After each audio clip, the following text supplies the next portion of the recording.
Welcome to Tell Me More Stories Told as podcast. Get ready, plug in your headphones, because today we're embarking on a real auditory adventure.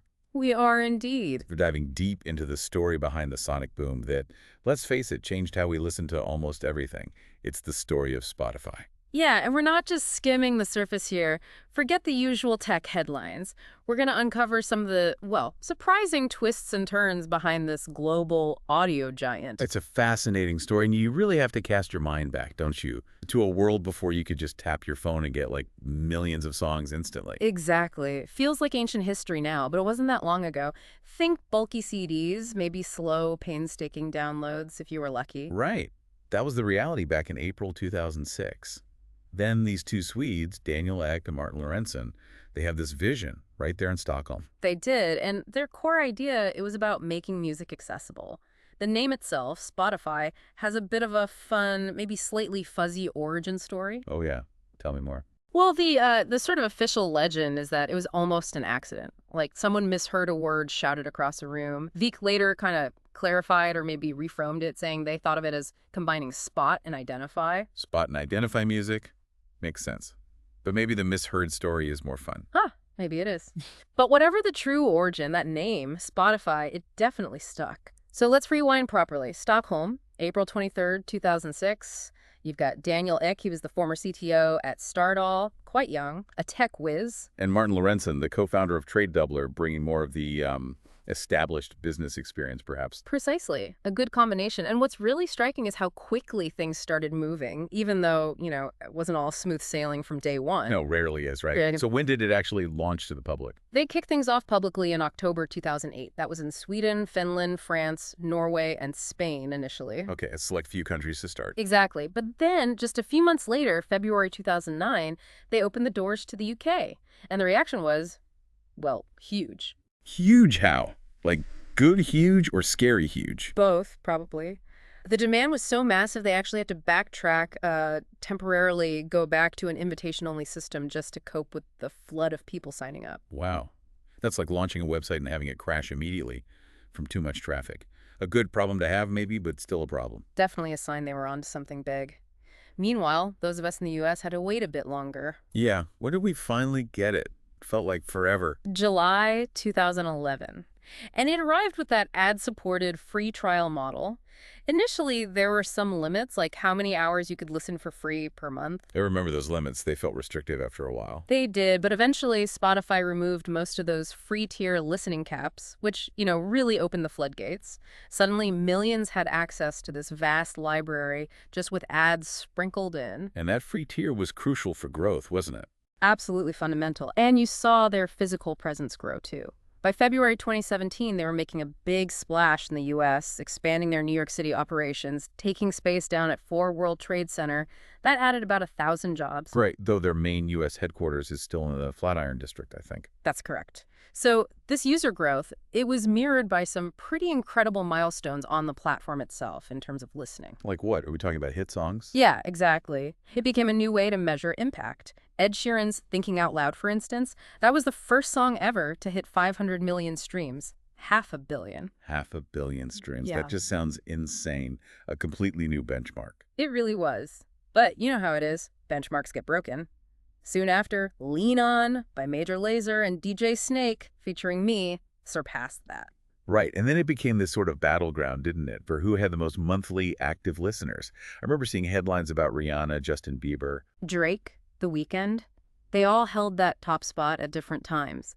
It just showed how dynamic things were, how quickly listener habits could shift, or how powerful a new release could be. And these numbers weren't just bragging rights, were they? They signified something deeper about the industry changing. Oh, completely. It was a fundamental shift.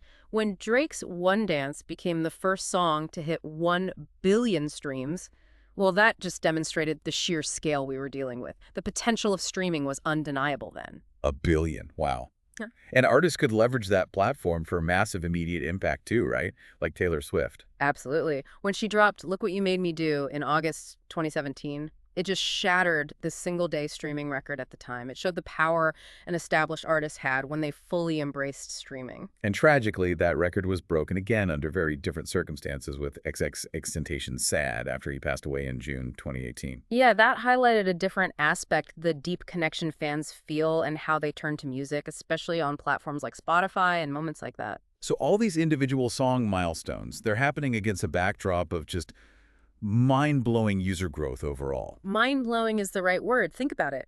March 2011, they hit 1 million paying subscribers across Europe. Fast forward to, say, March 2025 estimates.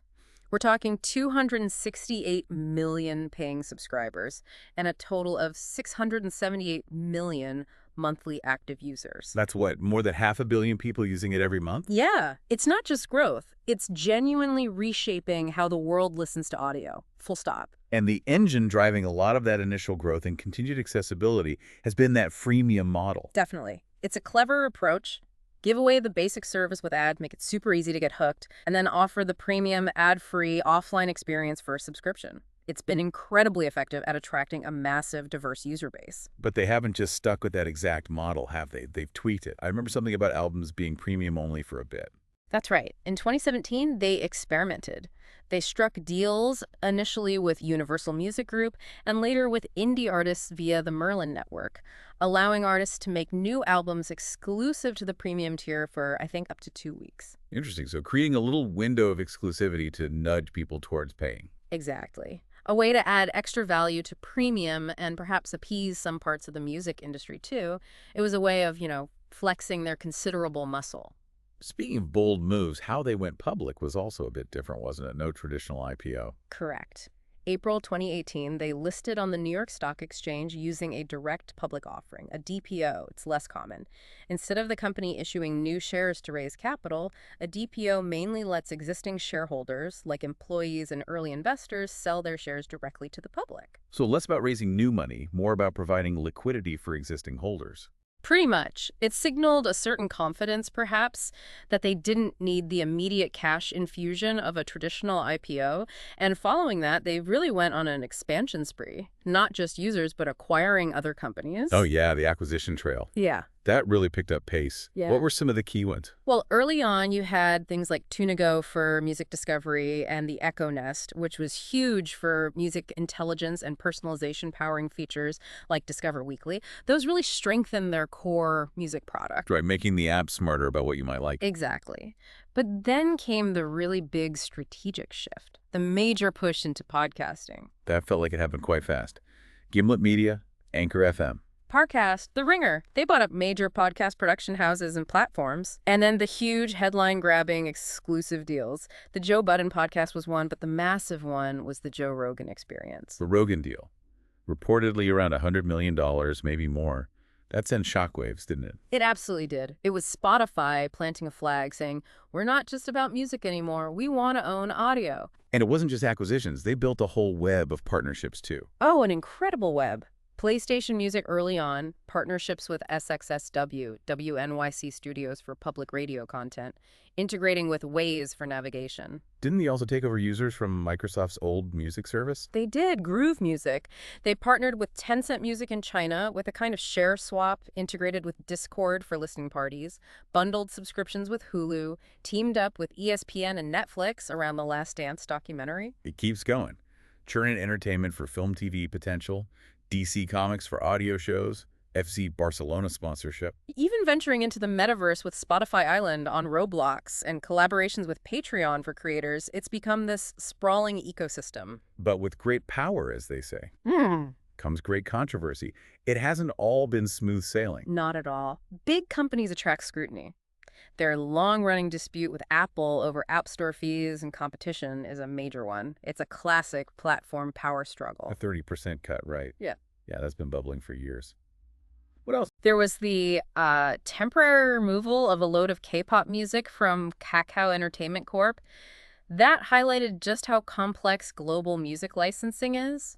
One dispute can silence a whole catalog for users. And that must have upset a lot of fans. Oh, definitely. And sometimes seemingly small things blow up. Remember when they hid the shuffle button by default for albums, supposedly at Adele's request? Hmm. That sparked a surprising amount of debate about artist intent versus user control. I do remember that. The sanctity of the album order. Exactly. Then you have them dipping their toes into new, sometimes controversial tech, like testing NFTs on artist profiles, or having to crack down on suspected artificial streaming bots inflating play counts, leading to removals of music from services like Boomy. And the really tricky stuff, like the allegations about ghost artists. Yeah, the idea that they might be commissioning or using generic, low-cost music to fill playlists and potentially reduce royalty payouts to mainstream artists, that's a very serious accusation that hits right at the core of the streaming economy debate. And sometimes their actions outside of music draw attention too, like the political donation aspect. Right, there was the reported $150,000 donation to President Donald Trump's inauguration back in 2025, and hosting an inauguration-related event that certainly generated discussion and criticism from various quarters. So balancing business, politics, art, it's a minefield. And the biggest ongoing tension seems to be around artist compensation, doesn't it? Absolutely. The debate over royalty rates, how the pie is sliced, it's been constant. It led to high-profile protests, like Taylor Swift famously pulling her music for a time, or Tom York being very critical. They eventually came back, but it highlighted the issue. It did. And Spotify has faced other policy challenges, too. They introduced a hate content and hateful conduct policy trying to address problematic content or artist behavior, but it proved really difficult to implement consistently and was later revoked or revised. Content moderation at that scale is incredibly hard. Incredibly. And more recently, the concerns around misinformation, particularly focused on hugely popular podcasts like Joe Rogan's, led to artists like Neil Young and Joni Mitchell pulling their music in protest. It raised big questions about Spotify's responsibility as a platform versus a publisher. A recurring theme in the digital age, isn't it? Platform versus publisher responsibility. It really is. And amidst all this external pressure and internal growth, you've also seen pushes for labor organization within Spotify itself. Oh, interesting. Where has that been happening? Primarily in the U.S., at some of those podcasting companies they acquired. Unions were recognized at The Ringer, Gimlet Media, Parcast, and Spotify Studios, which includes Gimlet and Parcast now, I believe. So the podcasting arm is unionizing. Yeah. What about elsewhere? Well, they established a works council in Germany in 2023, which is a form of employee representation common there. But attempts to unionize in their home base, Sweden, haven't been successful so far, despite Sweden having strong union traditions generally. It's a complex picture. It really is a sprawling story. Yeah. Okay, let's just pause for a second here. If you're finding this deep dive into Spotify as fascinating as we are, and you want more stories like this, exploring the companies and ideas shaping our world, please do make sure you hit that subscribe button on Tell Me More. We'd love to have you along for future adventures. Definitely subscribe. Now, speaking of the platform itself, beyond the controversies and business deals, the sheer usability and reach have been key. Spotify is just everywhere now. It really is. Windows, Mac, Linux on desktop, iOS, Android on mobile, smart speakers, TVs, gaming consoles. You name it, there's probably a Spotify app for it. That ubiquity is crucial, and the features they've built over time have really defined the experience for many. Playlists are fundamental, obviously, but the discovery tools. Discover Weekly. That felt like magic when it first came out. It really did. That plus release radar for new stuff from artists you follow, the personalized daily mixes, influential playlists like Rap Caviar, they've become incredibly good at surfacing music you might like. And making it social, too, with collaborative playlists and sharing features. Plus things like Spotify Connect, letting you seamlessly switch playback between devices. Yeah, Connect is brilliant. Then you have the web player for quick access, the lyrics feature first, behind the lyrics with Genius, now more straightforward real-time lyrics, Spotify codes for easy sharing, Car View for safer driving. Canvas loops, the little videos. Canvas, exactly.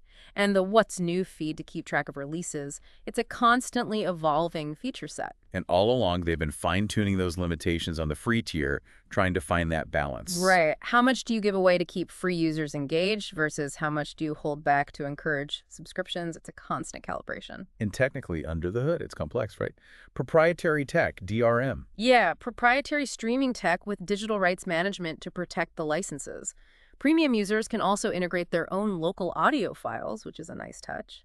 And a big move was their migration from their own servers to Google Cloud back in 2016. That was a major infrastructure shift. Did they ever try hardware beyond just software? They did. Remember the car thing? It was this little dedicated device for your car dashboard meant to make controlling Spotify easier while driving. Vaguely. Didn't last long, did it? No, it was a pretty short-lived experiment. Announced with some fanfare, but discontinued in 2022. And they actually bricked the remaining devices, stopping them from functioning entirely in December 2024. Ouch. A reminder that hardware is hard, especially for a company built on software and services. Very much so. And they continue to work on platform integrity, too, like making API changes before the big Spotify Wrapped reveal in 2024 to try and block modded apps that might mess with the experience or data. Security is always an ongoing battle. So let's zoom out again. Global reach. Where are they and where aren't they? Okay, so incorporated in Luxembourg, HQ still in Stockholm, but they have offices all over 15 locations globally, last I checked. And available in how many countries now? As of late 2022, the count was 184 markets. Across Europe, Africa, the Americas, Asia, Oceania, it's a massive footprint. But still some notable absences. Oh, yes. Mainland China is the big one, where domestic players dominate. Russia, where they suspended services after the invasion of Ukraine. And a number of other countries for various reasons. Also, importantly, podcast availability isn't universal, even where the music service is. It's more limited in some regions. And didn't they almost leave a country recently? Uruguay. That was a strange one. Yeah, late 2023, they announced they were pulling out of Uruguay because of changes to copyright law concerning fair remuneration for artists. But then, after discussions, or perhaps finding a workaround, they reversed the decision. Wow, that shows how tricky navigating local laws can be for a global platform. Absolutely. Every market has its own legal and regulatory landscape. So all this global operation, the subscriptions, the ads, how's the business actually doing? Are they making money? Well, for a long time, they weren't profitable on an annual basis, which is common for high-growth tech companies reinvesting heavily. But they finally hit a major milestone, reporting their first profitable year in fiscal 2024. Okay, so they've turned a corner, financially speaking. And the revenue numbers are huge. Massive. For 2024, revenue was reported at $15.67 billion. That gives you a sense of the scale. And the ways people pay have evolved too, right? It's not just free or premium anymore. No, they've diversified. You have the standard premium individual, but also premium duo for couples, family plans, discounted student plans. They've experimented with things like Spotify Plus, a sort of cheaper tier. And the big one everyone's been waiting for is Spotify Hi-Fi Lossless Audio.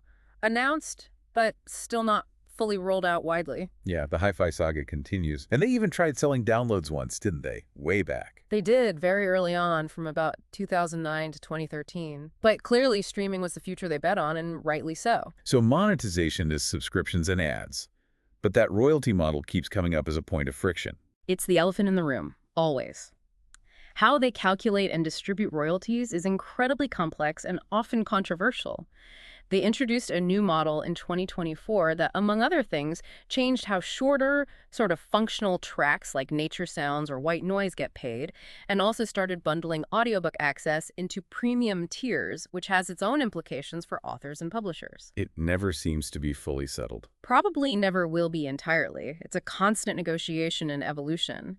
But they do also invest in tools and programs for creators. Spotify for Artists gives artists data and analytics about their listeners. Right, that's pretty valuable, I imagine. Hugely. And initiatives like Secret Genius to highlight songwriters who are often overlooked, or Rise to promote emerging artists. And now, the big push into audiobooks is another major content pillar they're building out. They even tried standalone apps for specific things, like stations.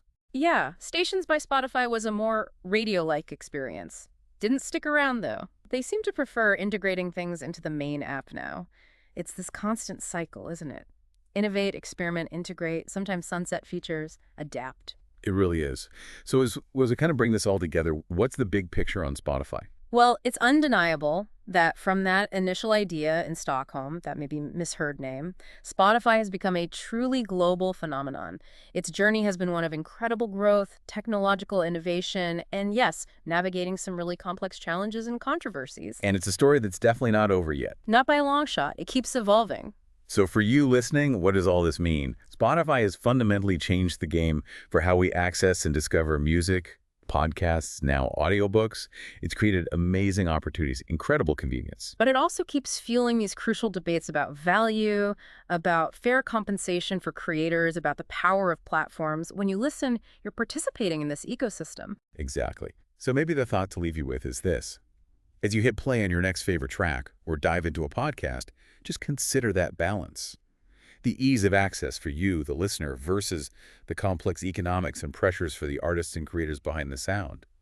What other layers, what other stories might be hidden just beneath the surface of the audio platforms you use every day? That's something to mull over until next time. Indeed. Keep exploring, keep listening, and join us again for the next deep dive here on Tell Me More Stories Told as Podcast.